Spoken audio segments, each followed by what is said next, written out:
Ife, do you want to introduce Ethan, or Ethan, do you want to introduce yourself? You already did some of that introduction. Ethan, why don't you go ahead and just go ahead, Ife.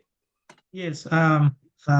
Yes. Ethan Tasman is one of our partners through the Clean Wisconsin project. So he's the program manager for green infrastructure program manager for Clean Wisconsin, and he has been doing this work for the past 9 to 10 years now. So he's well known in the city for all his work, great work in the city. So today is going to be sharing a little bit about the work on green stormwater infrastructure and different types. I believe most of us on the call have known or you've heard what green stormwater infrastructure is. But basically we are going to be going in deeper and our plans for the summer. So Ethan will be talking about that. And also we are going to be having Steve talk about community perspective, what he has been doing in the Grassley Manor area. And yeah, that's what we're going to be sharing today. So Ethan, if you're there, you can take it from there, maybe the next screen. Could I just interject one thing, Ife and Ethan? So the Cream City Challenge and the Green Congregations program impacts not only the Sherman Park neighborhood, but also the Harambe neighborhood and the Lindsay Heights neighborhood, just to give you some background for those who are not part of the project. So thank you, Ife. Ethan, take it away. Yes. Yeah, of course. Ife, could you take this slide, please? Yes. So the slide is on the Cream City Climate Challenge and greening congregations. If you look at the slide, you see 3 types of building, or even 4 types. We have the house of worships, we have the small commercials, more like a grocery stores. You can also see the multi-family unit there, and people moving around, families and kids. Yes, that's the goal to make the environment more efficient. And the project started in 2023 with the aims to address limited ability of faith-based organizations, house of worships, in 3 areas: Sherman Park, Lindsay Heights, and Harambe, to manage and assess affordable, efficient, and climate adaptation improvement sustainably. And we started this in the last 2 years right now. Yeah, 2 years, providing resources, connecting leaders, and educating residents about all these opportunities. So it's 2-in-1 project. You have the decarbonization, energy efficiency, and stormwater management through the green infrastructure. And so today we are going to be sharing a little bit about that aspect of green infrastructure, which Ethan will be talking right from now. Thank you. Ethan, yeah. Thank you. So I just wanted to talk a little bit about the organization that I work for, Clean Wisconsin. We are an environmental advocacy organization based out of Madison, but we have a presence in Milwaukee and all over the state on different programmatic areas of emphasis. Our mission and vision is to protect and preserve Wisconsin resources and natural heritage. And we do this by protecting and restoring our water resources, addressing climate change, and creating a clean energy future. And how we do this is by informing policy decisions with sound science, educating decision makers and the public, and working in the legal realm when necessary. And my main area of emphasis and interests, both personal and professionally, are managing stormwater through green infrastructure and making meaningful and lasting connections in the community. And I'm excited to be a partner on the project that Ife just described. And we have a lot of exciting stuff on the horizon. But for now, I'm going to jump into some stormwater management basics. I'll talk about what is stormwater runoff. So basically, stormwater runoff is rain or melted snow that flows over the land surface, especially from or across impervious or hard surfaces. And I like to show this graphic. If you look on the left, that's a more naturalized area, and on the right is a more urbanized area. And we get a lot of rain in our region, 34 inches of precipitation every year, either as rain, sleet, or snow. And I show this because it's important to consider, where does the stormwater go after it hits the earth? So in a naturalized area, which is what Wisconsin looked like before we developed it, there was not a lot of stormwater that ended up as runoff. A lot of the stormwater would either infiltrate into the shallow or deep aquifers, or would be, absorbed by plants and trees and evaporated or transpired, the process of trees breathing, evapotranspiration.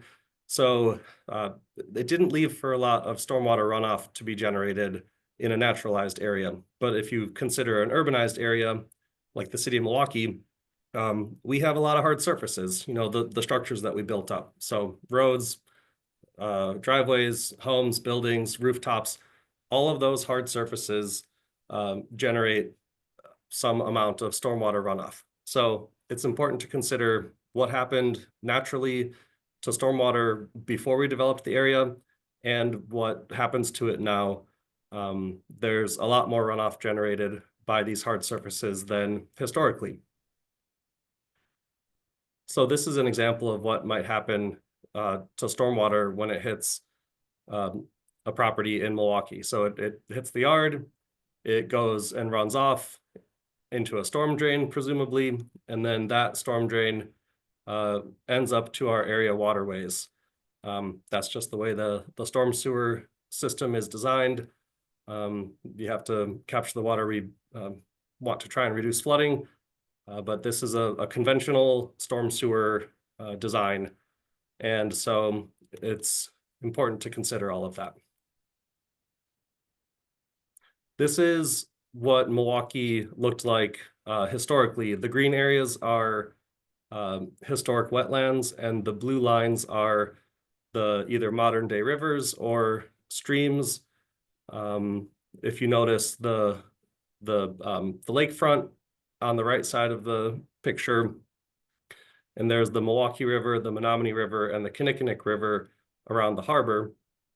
And the blue lines are old creeks and streams, some of them. But I'm going to switch to this picture, and I might bounce back and forth a little bit. And you can kind of see we have developed the areas, sort of filled in a lot of the wetlands, and straightened out the meandering streams and rivers, especially along the Menominee River and the Milwaukee River and the harbor.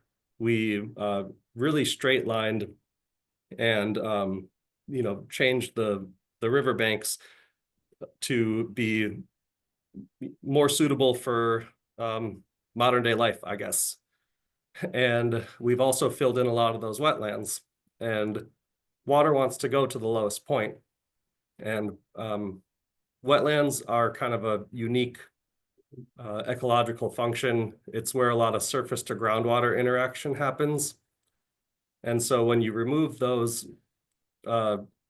natural formations or fill them in and replace them with pipes, it makes it a little bit more difficult for the water to do what it did naturally.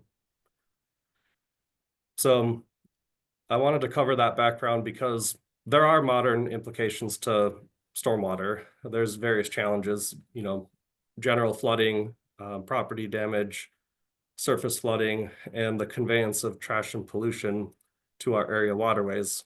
So if you notice some of the chemicals, trash, lawn debris, if you remember a couple of slides ago, when the water hits your property, it goes into the street, it might carry some of this trash to our area waterways. And it's important to keep that in mind when you think about the water cycle, the water story in Milwaukee, to try and respect our water, because humans are made up of a great percentage of water, and we rely on Lake Michigan and the surrounding waterways for our everyday life.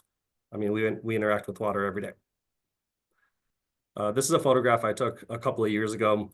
It's an example of how a storm drain could get clogged up with leaf matter and trash, and it can lead to localized flooding if these go completely clogged like this.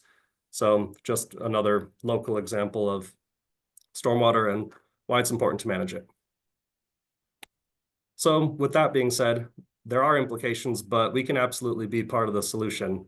Green infrastructure to manage stormwater is something that I believe everybody can participate in. It's something we can do at home. We can take these ideas to the houses of worship, to the workplace, and that's something that Ife and I are working on this year. So green infrastructure as a stormwater management strategy, it's a set of tools and practices that absorb and store rain or precipitation, and it's designed to imitate natural processes. And many times green infrastructure does use vegetation. So it's maybe green in color, but it doesn't have to be necessarily a natural process. Like a rain barrel, is not a vegetated feature, but it's still a way to store or absorb stormwater, instead of letting so much volume of stormwater run off and potentially lead to flooding or cause aquatic pollution. The idea is to just slow down the water and maybe have less inundation at a given time. So these are rain barrels and rain gardens that I've helped to install over the years. And they come in a lot of different shapes and sizes. And it's a priority of mine to work with residents and participants of our programs to get an idea of what they want. I'm not going to install a rain garden that somebody isn't happy with and that they won't take pride in. So that's a big priority of mine. This is an example of a rain barrel that we would install, and I have some props here to go over what would come in a rain barrel kit. Now we get these rain barrels from MMSD, the sewage district, and the rain barrel installed would look like this photograph here. The strategy is to drill into the downspout and use the diverter piece, insert that into the downspout, and then there's a hose that connects the diverter piece to the rain barrel. And there's a series of fastenings that you use to attach the hose to the barrel. And there are different nozzles and faucets to, extract the water from the barrel, and other fittings that put that together. But in my opinion, the diverter piece is one of the most important parts, because without the diverter piece for this model, this design of rain barrel, without the diverter piece, it won't fill up. There's a lot of different applications for rain barrels. I've seen an example of people cutting off their downspout about 3 or 4 feet off the ground and then using an elbow piece and having the barrel fill up through the top. Some people might use a screen to make sure that debris doesn't enter it.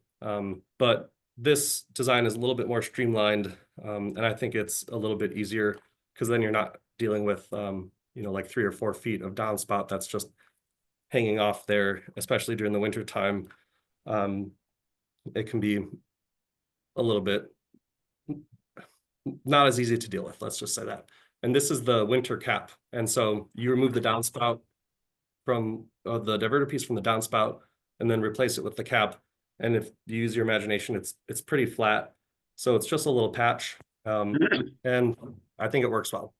And then these are the drill bit pieces. It's a 2 1/8 inch, and I can't remember the other measurement off the top of my head. Oh, sorry, it's on the slide. 1.5 inch and 2 1/8 inch hole saw pieces. And so you need a power drill, and it's a pretty straightforward process. And Ife and I are going to be leading some trainings coming up here pretty soon. and working with some youth and other volunteers, if the eco team would participate, or anybody here if you want to participate, we'll be doing quite a few installations this summer. So just want to put that out there. And these are examples of some of the benefits. So why would any of us want a rain barrel? It can save us some money. Admittedly, water is not that expensive. It's, I think, a fraction of 1 cent per gallon. But if you use hundreds or thousands of gallons, then that could be hundreds of dollars that you spend on your water bill. So it adds up over time. And it's a conservation method. You know, the rainwater is going to fall from the sky either way, and you can reuse what was provided by nature. I've heard anecdotally that some plants prefer rainwater over the treated municipal water. I do think that the city of Milwaukee has very high quality water regardless, but I've heard from some people that their plants respond differently to the rainwater. And you can also use it to clean off a mess if it was made outside. I've heard people might wash their windows off with it. You know, if there's pollen that gets caked on, especially this time of year, you can use the rainwater to clean that up. And just a reminder, it is not for drinking. Don't drink the rainwater because it hasn't been treated. And there might also be stuff that washes in there from the top of your roof. Another strategy that we can use at home are rain gardens. And rain gardens take a little bit more time, a little bit more planning than a rain barrel, but they are a tremendous benefit to the community. The strategy is to excavate a space far enough away from your house that you're not infiltrating water very close to your house.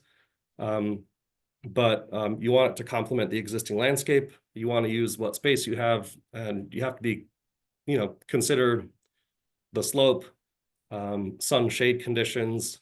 Does it complement your existing landscaping? Do you want it to? Some people do, some people don't. But these are two different examples of rain gardens that we've installed over the years.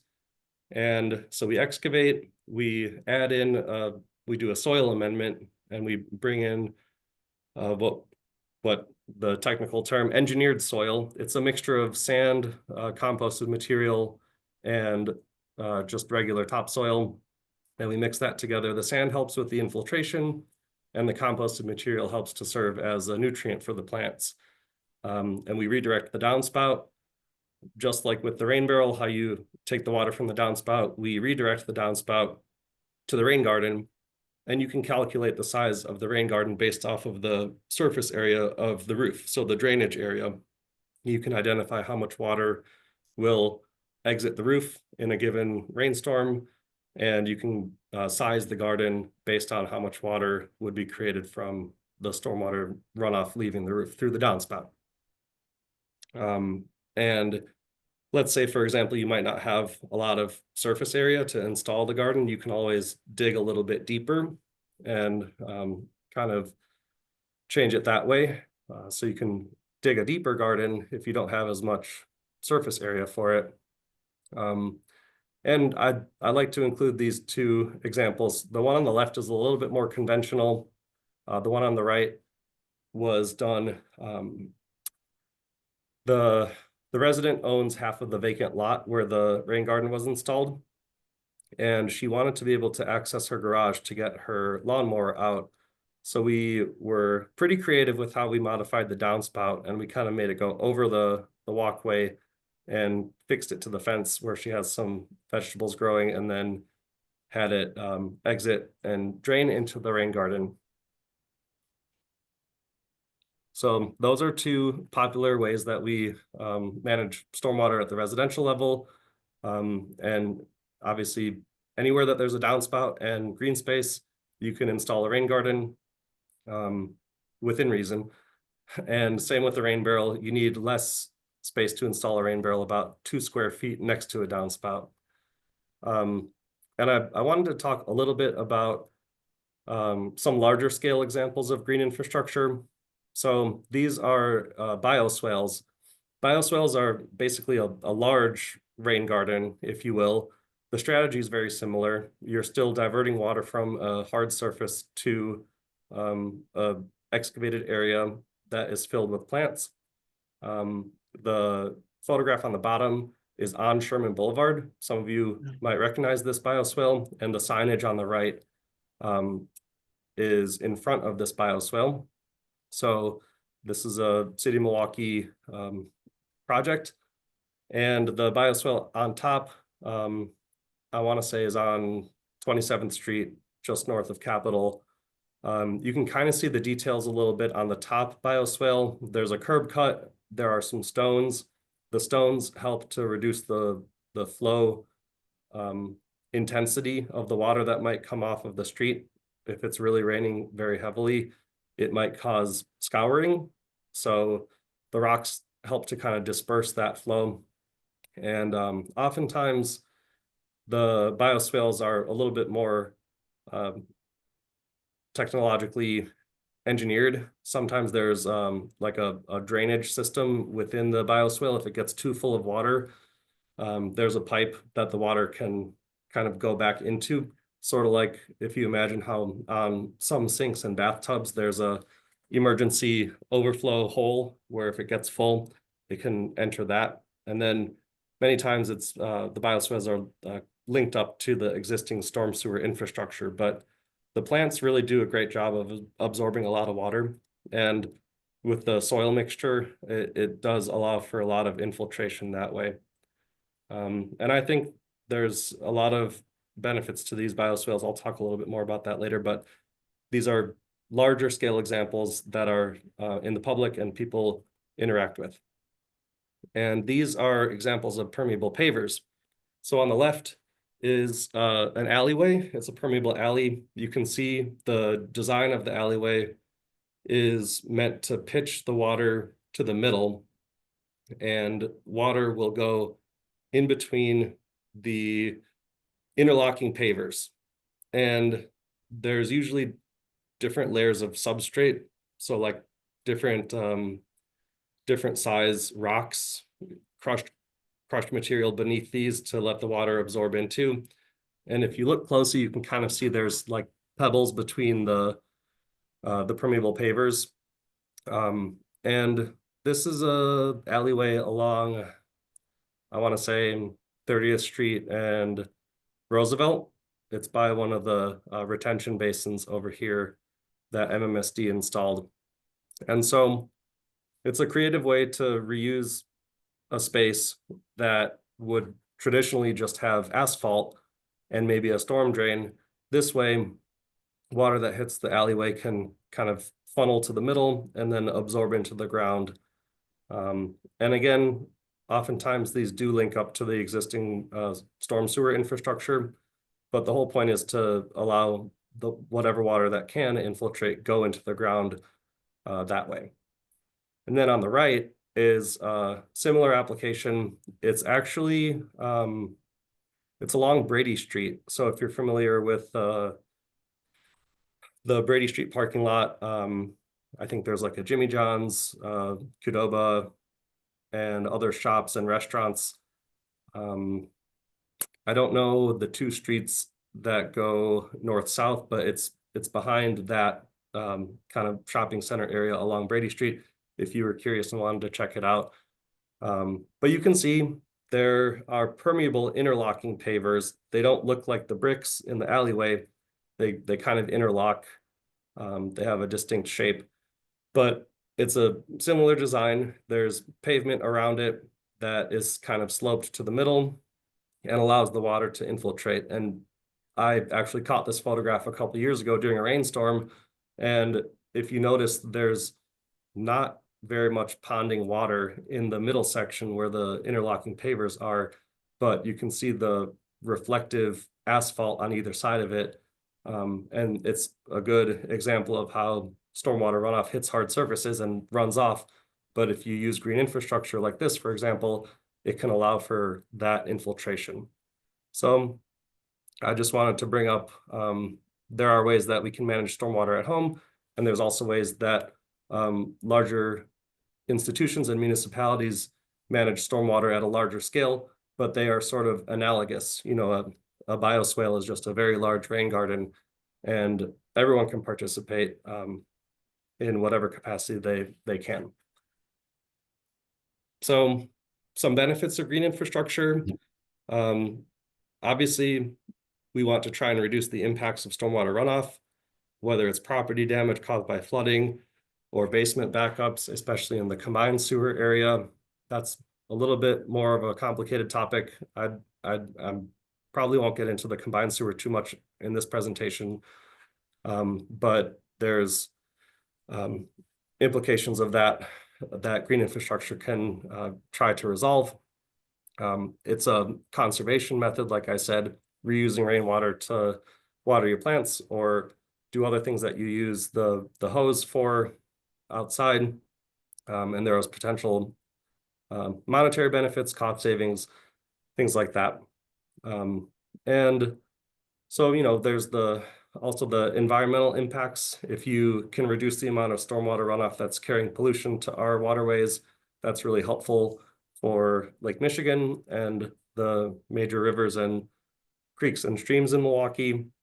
And there's also some benefits that maybe aren't as easily quantifiable, more qualitative things like getting together as a community and sharing your stories and increasing neighborhood pride, building relationships, building friendships.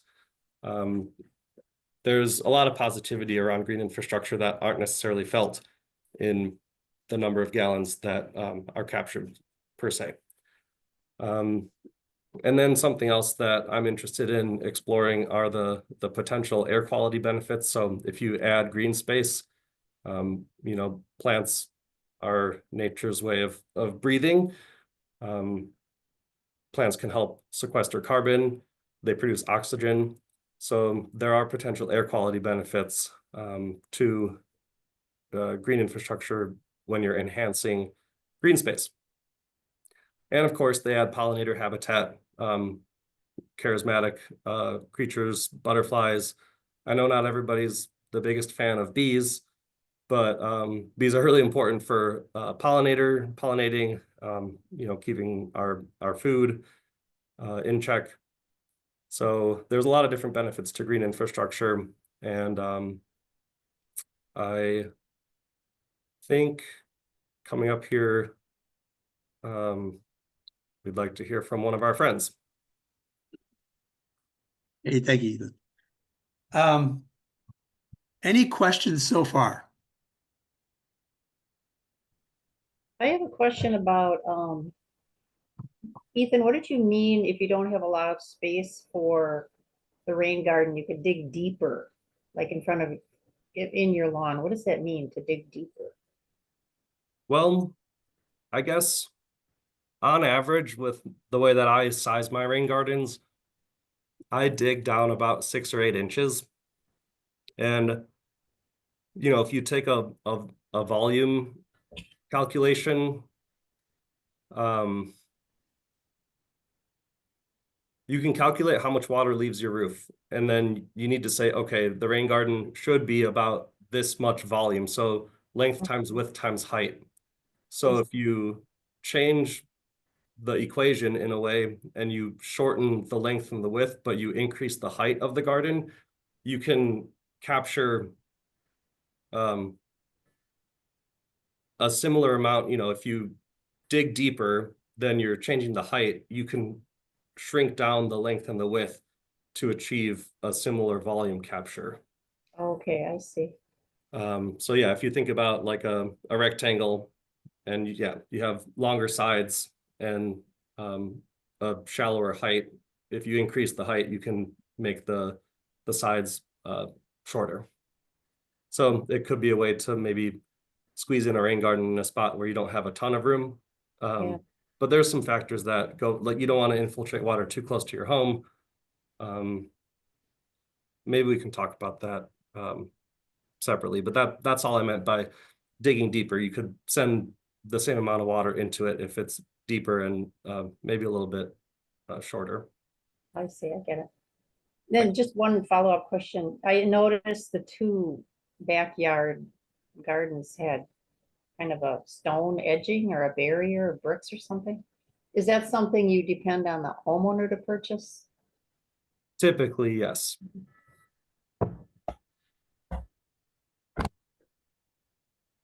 So Ethan, I have a the question. rain barrels are for Milwaukee residents available through MMSD.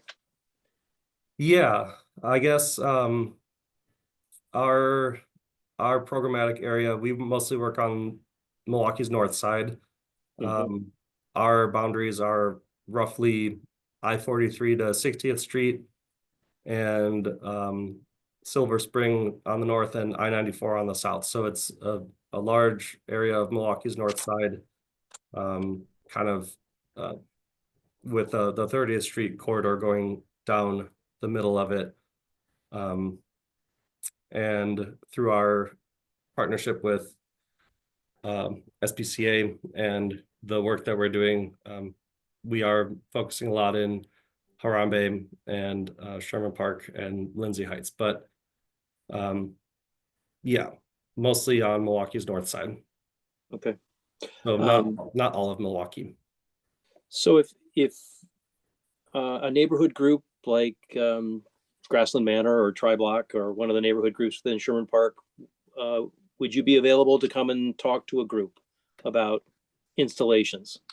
Yeah, absolutely. And could an individual call you and say, could you come over and review my property with me? Yes. Okay. If anybody's interested, we'll make sure you get Ethan's information. Yeah, Same. we have a slide near the end of the presentation that has, Great. I think, my email address and phone number. Great. Does anybody else have any questions? Yes, I want to ask about the like gallons of water that both rain barrels and rain gardens. How many gallons of water can it contain? Yeah, For rain? the rain barrels hold about 50 gallons. Different size rain barrels can hold a little bit more. The ones that we have in the presentation, I'll go back. These hold about 50 gallons. But we have also seen and are planning to install some rain barrels that are a little bit larger. This is an example of one. It's a 55-gallon drum. So the difference between these and the barrels that we have from MMSD are the sides are totally straight. The ones from MMSD, the sides kind of taper in, so they just hold less water. And then a rain garden, they can hold hundreds of gallons. I forget off the top of my head, but there's an estimate, there's an average number of gallons that are captured per square foot. And it depends on a lot of things like the drainage area to the garden and how deep it is and what the soil composition is and how many plants and things like that. But I'd have to look back at the equation to figure that out exactly how many gallons a rain garden can hold. But there's a certain number of gallons per square foot, but they can hold hundreds of gallons. What if your yard is not a clean, or would you think, like as a homeowner, I think this looks like the perfect place for the rain garden? What if it's not a clean slate? There's already some perennials growing there. Would the homeowner need to dig all that up, or what happens? Yeah, that's a good question. I mean, I'd have to look at it. It's pretty site specific. Rain gardens are not, they're different everywhere you plant them. You're never going to see the same rain garden like you would a rain barrel. I'd have to look because it might impact how we excavate and design and build the garden if there's already perennials that are kind of like at, flush ground level. There might be a way to transplant them without disrupting too much. They're just hostas. Oh, yeah, well, those are easy enough to remove. I mean, Yeah, we could those are- definitely reincorporate them into a rain garden as well. Oh, okay. So yeah. related to the rain garden again, I mean, the rain barrels are provided by MMSD. Do you provide does the homeowner need to work alongside you or whoever's doing the garden? And do we have expenses related to the plants? So it's always fun when residents want to participate. We're always looking for volunteers. I guess mostly residents don't always participate. That's not expected of people. And the other part of that question is, yeah, we have funding to do all of this installation work at no cost to the resident. So there's funding for the materials like the plants, the growing medium, and of course our time. That's all covered in different grants and contracts that we have. All that we really stress is the importance of maintenance of the garden. That's something that is really important. We just ask that people are committed to taking care of the garden after it's installed. Basically watering, weeding, and replacing mulch every now and again. That's pretty much the expectation of the resident. Sherry, did you have a question? Yes, so what's the schedule time calendar? Are we trying to do this before June, before August, by September? Is there a certain time schedule that you have? Yeah, so we rely on our workforce interns, at least for the green infrastructure outreach project that I lead, and the project that EFA and I are partnering on. We are recruiting volunteers who are going to be earning an hourly stipend. And for that project, we're mostly focusing on houses of worship and small scale commercial and multi-unit residential properties. But for my residential green infrastructure outreach and installation project, we are relying on interns, and also we just offered a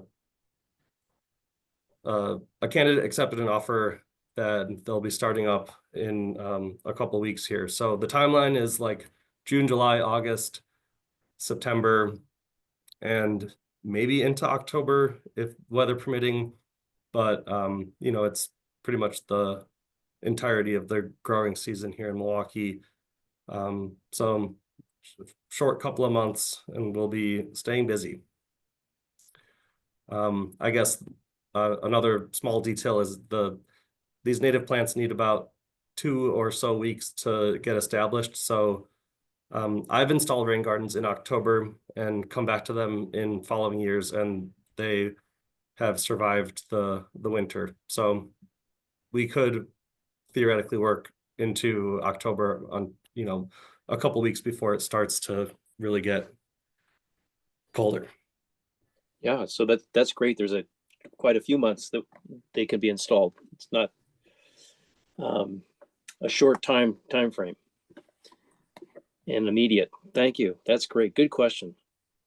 Anybody else have any questions? And then we'll move on to Steve, so we can share about what's happening up in the Grassland Manor neighborhood.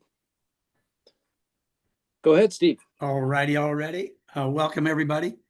The Grassland Manor neighborhood is the northwest corner of Sherman Park, from 51st over to 60th, and from, for us, Vienna to Capitol.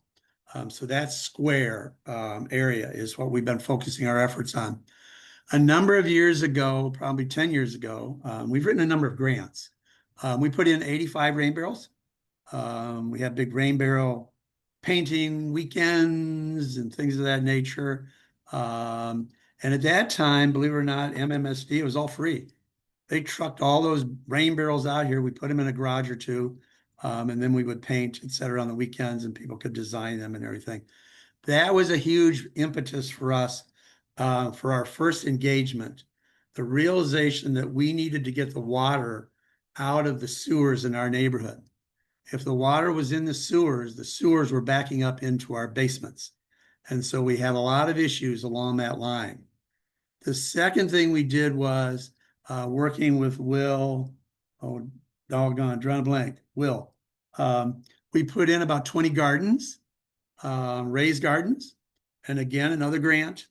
And Lowe's at that time brought all the flowers, plants, the whole 100 yards on big flatbed trucks.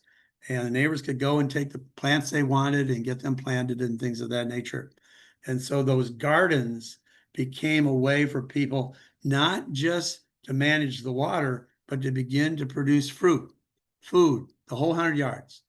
And the excitement around those trees and those gardens, and someone like Will, who just sat there and answered every question you could throw at that man, and all excited about gardening. Talking about Will Allen? Will Allen, that's it, Will Allen. Sorry. Thank you, Jim. And so just to get someone like that with that enthusiasm and excitement around gardening, that really got everybody engaged. And a lot of people still have their raised gardens, and they're always asking me about what to plant and what not to plant, things of that nature. And then the third thing, we in Grassland Manor the last year, working with Greenprint Partners, we sat down and we studied this neighborhood, only to realize that back in the day, there were 2 rivers that ran under our neighborhood. There are 3 springs that are still here. They're producing massive amounts of water that flow into our neighborhood. And so it's all about water management. The rain barrels, disconnecting, the gardens, the bioswales, the permeable pavement, all of those things are very, very crucial to a group like us managing what becomes a problem for us in our basements and our yards and our alleys. Out of all of this, in the last year, every month we met, there were 10 of us on a study committee. We met 3 times with all the neighbors. They could come and give us our input, all that type of thing on the direction they thought or think we should go in.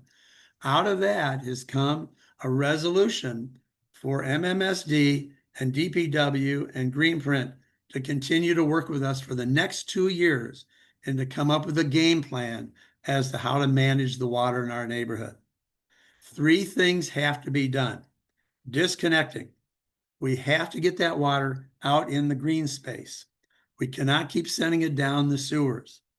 The second thing we looked at is basically adopting the sewer drains, the catch basins as they call them. And 96 catch basins we worked on this last spring, painted, reminding people that this flows into the lake, et cetera, et cetera. No refuse, no grass clippings, no leaves, clean those things out. 53 of those were basically adopted by neighbors. They keep them clean. This last summer, not one house reported any flooding. So keeping those sewer grates, those catch basins clean is crucial.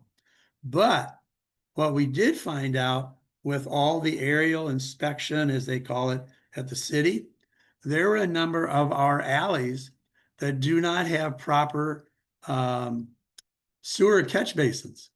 2 alleys don't even have a catch basin. It just flows out in the street.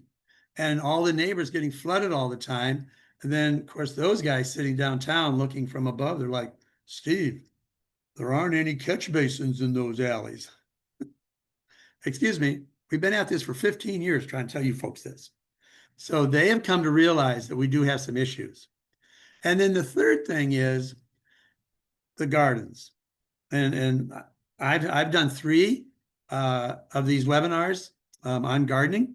And it's amazing how many people literally come to our yard, how many people stop me on the street, how many people call and ask about what can we do, how can we do it, et cetera, et cetera. Gardening, from my vantage point for residents, that's the most enthusiastic thing they can do. They themselves learn how to do it. They begin to produce their own food and they begin to eat their own food. All of a sudden, there's a realization that the rain's coming down from the heavens, water our plants, the rain barrel's catching the water. When it's not raining, we can use that to water our plants, and then we can eat the produce. And it's a whole different way of looking at nature. And then the other thing that amazes me is the bees, the butterflies, the hummingbirds, all the little critters that invite themselves into your garden. And it's a living landscape out there. And folks get so excited just about the butterflies themselves, you know, just the realization that their little garden plot invites all of these natural creatures into their yard that they can enjoy and be involved in. And it's amazing for children. Those of us as adults get excited about it, but the children, they're just amazed at the butterflies and the bees. And we have kids around here just come over to watch the bees, the big old bumblebees that we have for the raspberries. And people just get excited about it. So the Grassland Manor neighborhood now, this year, the study committee has grown from 10 to 15. 5 more people have asked to be on the study committee. So there's more and more engagement. Our goal this year is to knock on every door from 53rd to 58th, from Vienna to Capitol. Everyone is going to get a refrigerator magnet that we put together. We basically designed. They're all done. They just got printed, what's today, Wednesday? Monday. They got printed on Monday. I got to pick them up. Every neighbor is going to see our face with that neighborhood magnet. And we're going to ask them to put it on their refrigerator. What to do when it's flooding, what not to do when it's flooding. Very brief, very pointed, and QR codes as to how to report flooding and things of that nature. So that's our first step, is that engagement this summer, face to face with all of our neighbors, and they get that refrigerator magnet. The second thing we're going to do is we as a committee are going to begin to come together and figure out how to get the neighbors to the meetings to talk to MMSD and to talk to DPW. Let's hear what your complaints are. Let's hear what your concerns are and what you're experiencing. So often, and you would be amazed, out flyering, I'm out flyering and I'm like, wow, these people they have runoff. They got a sump pump. How'd they get a sump pump? And then you knock on the door and they say, well, it floods all the time. We went and spent $1,400 to $14,000 on a sump pump. I'm like, you don't come to the meetings. You don't tell us about that. So it's very, very important to begin to get people to come to the meetings and talk about their experiences. And that's where we learned about the alleys. People began to say, well, every time it rains, my basement, my backyard fills up with water. Then we started wandering around these alleys and like, well, you don't have a catch basin, that type of thing. And so the third thing we're going to be doing this summer is basically coming up with a game plan. There is a bit of money that's already been set aside to re-engineer this neighborhood. And re-engineering means not just the sewers, but the sump pumps, our laterals, and the basic green alleys. And Ethan was showing you a permeable alley. We call those green alleys. We want to get all of our alleys to become a green alley so that that water is not flushing down toward Capitol Drive. This neighborhood is basically a basin, what was a swamp when they built Capitol Court. Capitol Court was basically a backfilled swamp, and we're right on the edge of it, part of our neighborhood. And that's where those springs are. And that water, one of the springs, believe it or not, is actually under Albright. They're flooding our neighborhood, and we're meeting there all the time. We tease them all the time. And that's where the one watermark's going to go, right by that spring, so that people can realize, here's the watermark, and look over there, you can see that water's coming out from underneath the basement of the church, where the spring is. So all that connects together. And so the final thing I kind of just want to leave you with, it's all about engagement. It's all about the excitement of gardening and managing your water.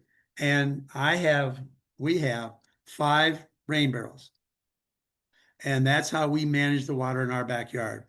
And in the winter, Ethan's seen it, we just disconnect and hook up hoses out into the yard when I take the rain barrels down, so they don't freeze and crack, that type of thing. But seldom do we ever don't have water. Those rain barrels, We have the 55-gallon ones. We got the great big ones. And we always have water and we're always watering the plants. It's amazing the difference. Chlorine is not good. Chlorine, plants do not like chlorine. Fresh water, they love fresh water. So those are the things that Grassland Manor is all about for this next 2 years, actually. So this last year, study year, next 2 years, work years. Thanks, Steve. Does You're anybody have any welcome. questions for Steve? I was wondering, we have some of our community leaders here, Sherry in Middle Ground and Yvonne in Century City. Curious about what your experience has been with encouraging people to install rain barrels in your neighborhoods, if you would like to share.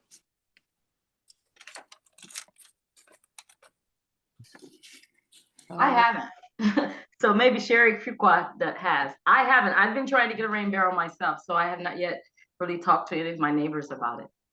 Yeah, yeah, yeah, that's great, Sherry. So we'll work with Karen Nagel and your tri-block group to try to engage more in that neighborhood. I was thinking, yeah, Sherry Fuqua, Middle Ground. Sherry, what's your experience been? I haven't, and that's why I jumped on the call. We have a few of them over here that we've gotten a few years ago, but I'm actually going to reach out and actually to a few of my neighbors and see if that's something they want to do this season. That's why I jumped on. Share information, definitely. Great. Yeah, one So- thing, Tim, before I forget about the rain barrels, there's quite a bit of education that goes with them. Not just managing the rain barrel, but you come up to the winter, making sure they empty them out, flip them over, keep that water so it doesn't crack. We've lost a lot of our rain barrels because as many times as I've knocked on doors and reminded people to get that thing flipped over, they forget about it, it freezes and it cracks. And then the thing's worthless. So there's a little bit of education that goes with it. And yeah, I agree, definitely. We actually, there's a few of us over here that have them. I just mark my calendar and I remind individuals when There that you day is go. coming up because yeah, I've had one that cracked before, so we definitely share that information with the that's neighbors. a great idea. And again, Good, good. Yvonne, share your experience. But again, on May 18th, Ethan will be at Sherman Park at the Earth Day in May event to talk with you and have an example of the rain barrels. So, Yvonne, I know you've talked about the rain barrels and the rain gardens in Century City. Yeah, we've been at this for, I don't know, Ethan always has to remind me, over 10 years or more. We were one of the first neighborhoods that partnered with Clean Wisconsin and MMSD to manage stormwater where it falls. And so we've evolved. Back then, 10, 15 years, our core group of homeowners were a little younger. What we're finding now is that most people have aged out. They don't garden anymore. They don't really have a use for the rain barrel. So now it's about re-educating them to different ways of gardening. For example, the way Steve does it with the, I don't want to confuse a raised garden bed with a stand-up garden bed. Yeah. But, just things that people can do to improvise to make it easier on their backs with the container gardening. So re-educating people to the not so much in-ground, but the raised garden beds to other forms of gardening and still utilize that rainwater. The other thing that Ethan and I have talked about this year is collecting data on people who are actually using those barrels or no longer having a need for the barrel and maybe moving them from a rain barrel to a rain garden. Also collecting those barrels and redistributing them is part of our plan as well. But I agree with Steve, education is the key. And there can't be too much of it for people to understand how our own behavior is impacting our quality of life. So we've evolved from just the message of managing stormwater where it falls for those purposes to the outcome of our behavior and our quality of life, the basement backups, the catch basin backups, the garbage in the street, all of those things affect us. So the message has broadened, the partners have broadened, and the strategies have broadened. So I think that one of the messages is that when we find people who are no longer able to utilize some of the strategies, is to do what you guys are doing and to organize so that we can get some youth involved to hopefully help those senior people maintain those gardens, because they're physically not able to do so. The rain gardens, they're physically not able. Even if they want to use the rain barrel, they may not be physically able to move it around, but to ensure that we have a team that can do that. Right, Kate? Yeah. Hey, be good. So we have to be, we have to, every now and then, we have to do a survey and take note of where everybody is and what their needs are as well. Ongoing, yeah. Yvonne, Tim, this is a great story. Two of our older adults, and I'm just wandering around, et cetera, visiting, and they grow collards, and they have the rain barrel and the disconnect and everything, and they grow these great collards. And I was just over there chit-chatting with them one day, and the wife, she said, it's my birthday tomorrow. I said, shucky darns. How old are you going to be? 96. So what? Excuse me? 96? And then she says, well, he's going to be 98. Oh, that's great. And I'm like, you guys are growing these gorgeous collards. Oh yeah, but that water and the rain and everything. I'm thinking, sometimes people just aren't too old to be gardening. That's right. If their body allows them to move, they will move. Yep. It was so sweet. Yeah. Amen. Good job. I know Ife and Ethan, you maybe want to talk a little bit more about the program for congregations, houses of worship, and small businesses. But I wanted to just, if we could, Derek, sounded like you're doing an interesting project. Yeah. Creating an interesting garden project, grain garden project. Yeah, actually what I'm creating is a sculpture garden. So basically wow. it's going to be murals and large scale sculptures, and we're going to have like a 20-foot mural by 16 feet. We're going to have about 14 feet by 16. The bioswale is going to be about 4,000 square feet with sculptures in the middle of it, with a walking path around it, with murals as well. And then building a pavilion that's turning the space into a resilience hub. So it'll be all solar panels for the roof of this pavilion, and we're generating our own power to support the community in times of crisis and all that as well. Well, that's fantastic. Where is that? Where is it? Yeah. Yeah, it's on 35th and Valete Street, between 35th and 37th. Oh yeah. What with you, and what organization is spearheading that? That is me. Yeah, it's you. You are the organization. Yeah, so luckily enough, I was able to, I'm working with Green Print Partners as well, and MMSD for the Bioswale project. With the arts programming and all that, I'm working with smaller arts organizations and like international and national, regional, and local artists to do the work on the space, and working with Coolier Solar Foundation, Earth Origins for the solar project, Renew Wisconsin, and Solar for Good as well. So still fundraising for that project, but hopefully everything will be built out by this summer. That's fantastic. Wow. That's cool. Yeah. Thanks.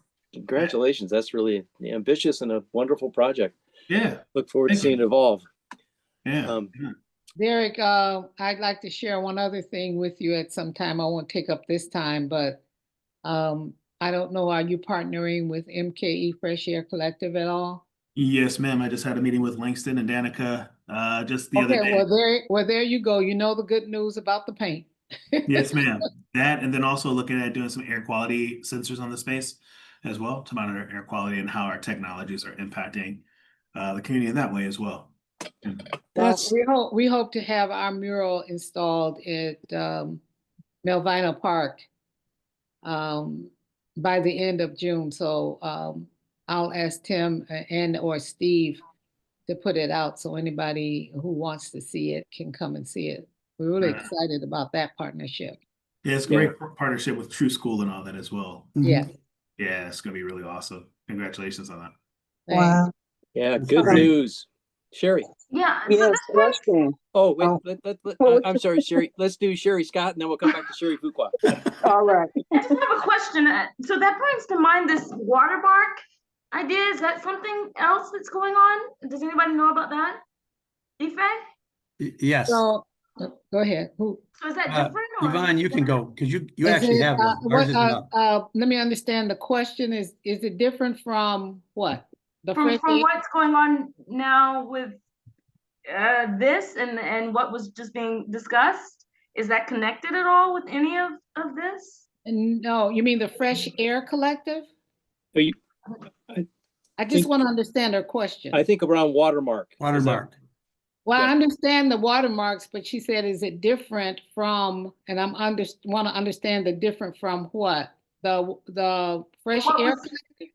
From what was just being discussed, or different from, is it, so maybe I shouldn't say different from, is it connected to this? Is there any No, part? no, those are two totally different projects.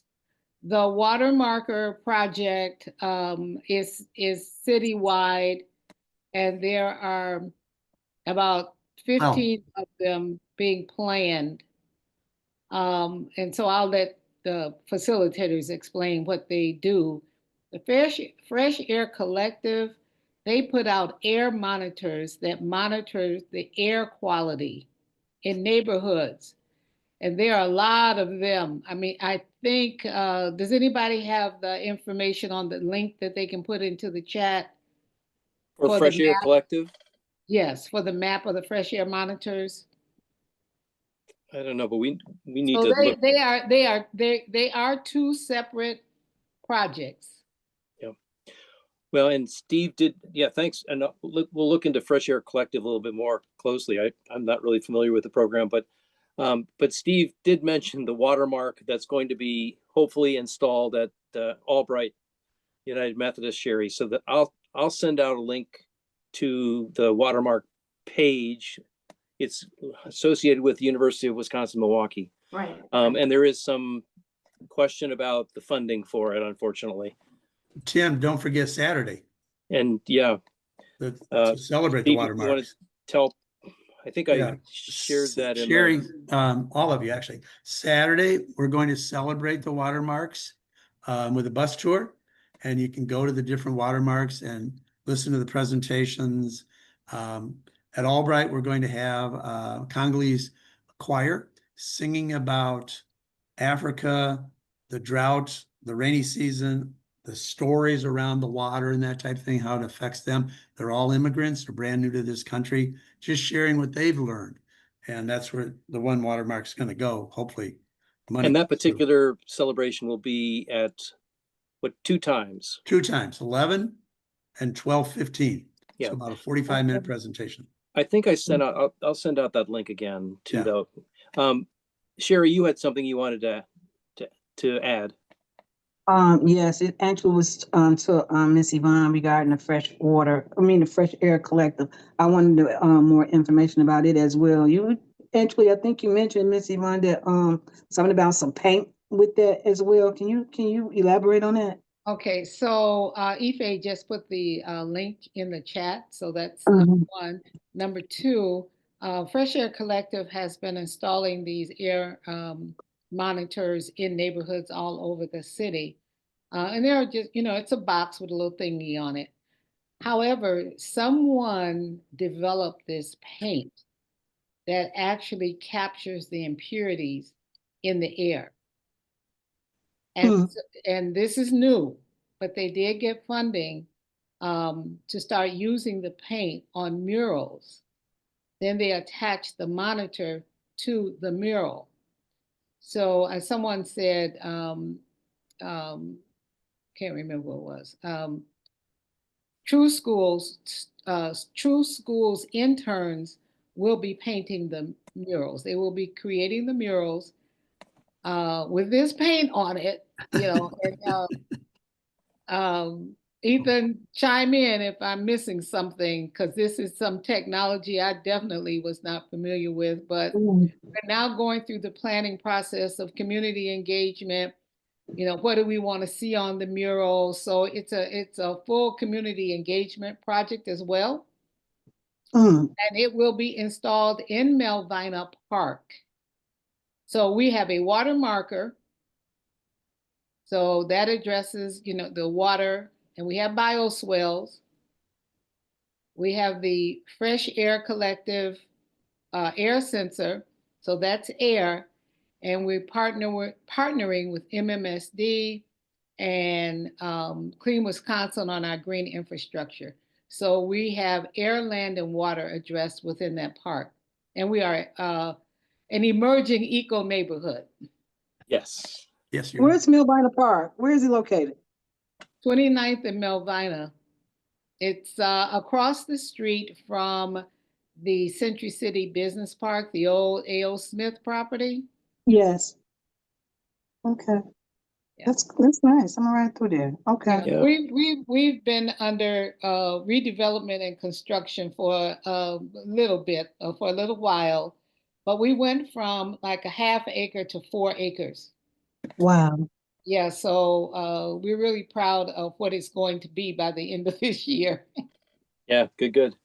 Yeah, that sounds exciting. Okay. So thanks, everybody. Ethan and Ife, do you have anything more you want to share about the opportunities for youth and for houses of worship and small businesses? I'm sure we'll be sharing more, but is there anything you want to share in the last 15 minutes or so? Yeah, absolutely. Ife, do you want to talk a little bit about what we did just yesterday? Yeah.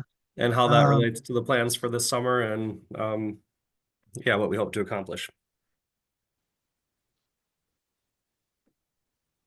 Yes, we one of the plan is to recruit young youth to help with some of this installation. And yesterday we were at Washington School to give a presentation and also to talk about the opportunity. We have 3,000 stipend to installation.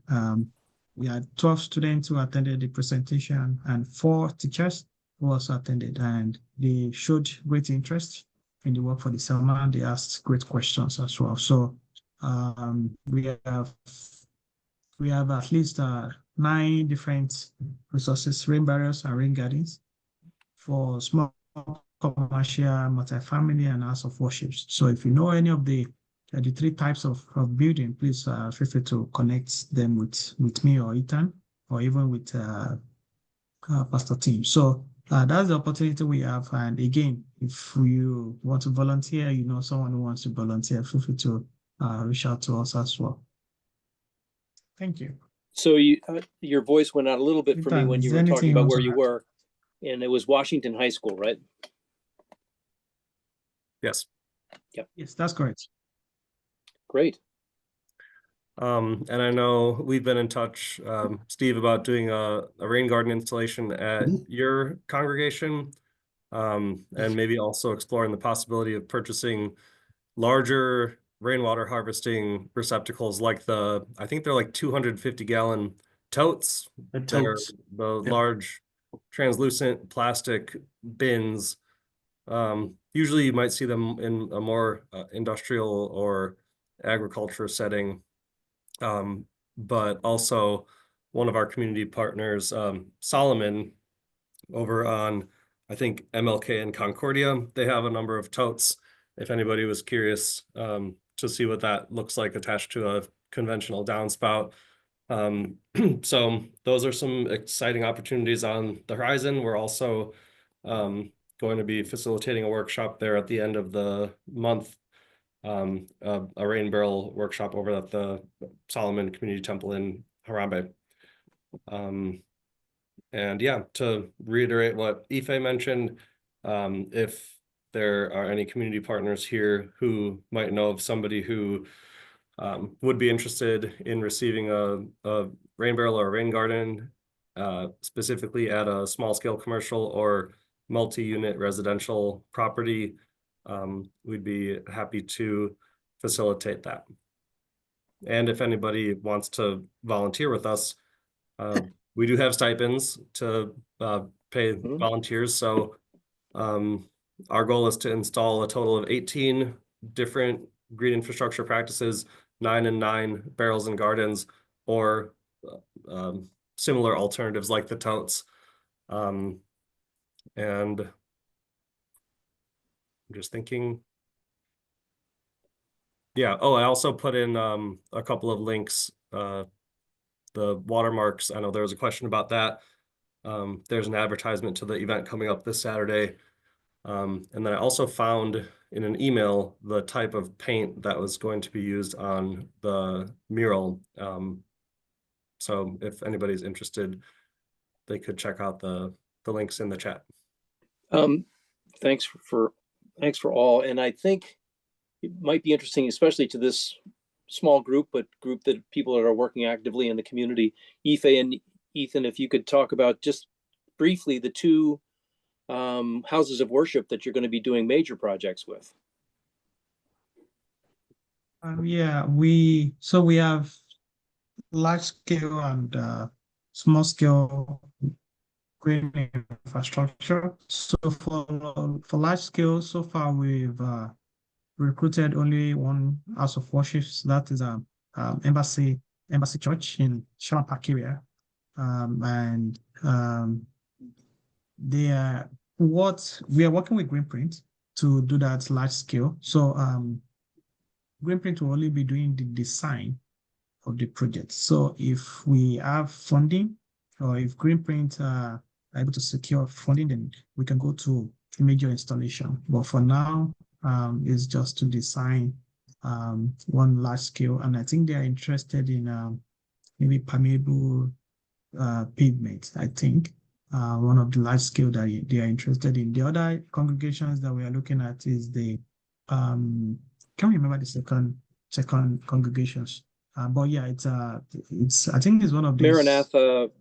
Yes, Maranatha Deaf Church. Off Sherman Park area. It's near it's near Lincoln Memorial Cemetery and Holy Cross on Appleton and Burleigh. Yes, exactly. Appleton area. So north on Appleton. Yeah, the two congregations okay. On our list right now. So yes, we are exploring different opportunities. But for the small scales, it's open to any of the congregations at the three neighborhoods, Lisa, Sherman Park, and Arambe neighborhoods. Great.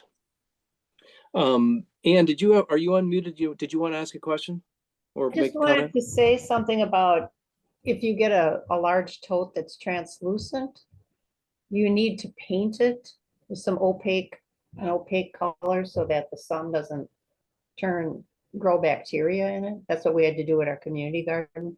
Oh. You have to make sure it's covered with something dark. Okay. Good to know. Yeah. Thank you. I didn't know that either. I've seen them. Yeah. I've seen them hooked up without any paint, but yeah, I kind of want to look into that now. Yeah, I know. Over time there'll be some algae in there and kind of gummy. Thank you, Ann. Good to know. Thank you. Good point. That's the benefit of getting together on these webinars. We can share information and from the experts, but also share information from the grassroots experts. Anybody else have any questions for Ethan or Steve before we wrap up for the evening? I did have one more question. When they were at Pilgrim Rest, when we had a dinner, a resource dinner, community dinner at Pilgrim Rest, I think it was January at lunchtime. Ethan, you were there and you had a sign-up sheet. I did sign up on that, so I don't know, are you still using that sign-up list?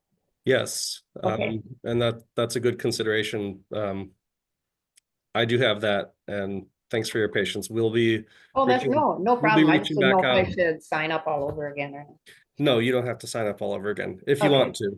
So sometimes we need reminders. okay. Ethan, if as an example, if the Tri-Block neighborhood, Sherry's neighborhood, Karen Nagel's neighborhood, where Bethel Bethany is, and Mount Calvary. If we wanted to do a demonstration, is that something that come in, do a demonstration about how it's installed in a particular house, and have people gather at that location to see how it's installed and ask you questions directly? Would that be a good model? Yeah, that would absolutely work. And I think if it works out with our volunteers, maybe we could use that as a potential kind of field work version of a training opportunity. And that's a great model, a great way to encourage more community interaction and get people excited about rain barrels and rain gardens and green infrastructure.